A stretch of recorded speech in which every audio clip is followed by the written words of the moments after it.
Naam. Hongera kaka kwa tamasha nzuri. Asante, nashukuru Mwenyezi Mungu. Unajisikiaje tena umecheza msimu mzima Tanzania bara, sasa umeamua kurudi tena nyumbani, umerudi kwa namna ya kipekee kabisa?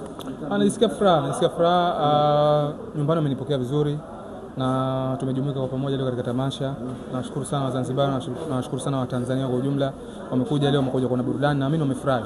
Nyoyo zao leo zimekuwa vizuri. Kwa hiyo alhamdulillah. Kulikuwa kuna ugumu kwa namna gani kwa Faisal Salum kwenda kukusanya mastaa wote kuwaleta hapa katika visiwa hivi vya Zanzibar? Kulikuwa kuna ugumu kwa sababu sote tunajuana na sote tunaenda katika matamasha wenzetu. Kwa hiyo wamekuja kunisupport na mimi nitaenda kwa wengine kuwa support. Ndio maisha ya wachezaji yalivyo.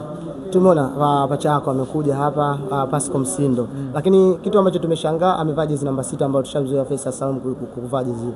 Alinifanyia ubishi tangu tupo kambini, alinikaribisha ananiambia yeye leo anachukua jezi namba 6. Kwa hiyo nimemuita. Kwa hiyo itabidi nimempole tu.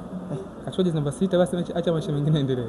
Sawa, kipi ambacho unawaambia wengine ambao nao ambao wanatamani kufanya matamasha kama haya? Naambia waendelee kufanya matamasha na wao. Jamii zinatuhitaji sisi kwa support. Kuna watu wengi ambao wanahitaji mahitaji.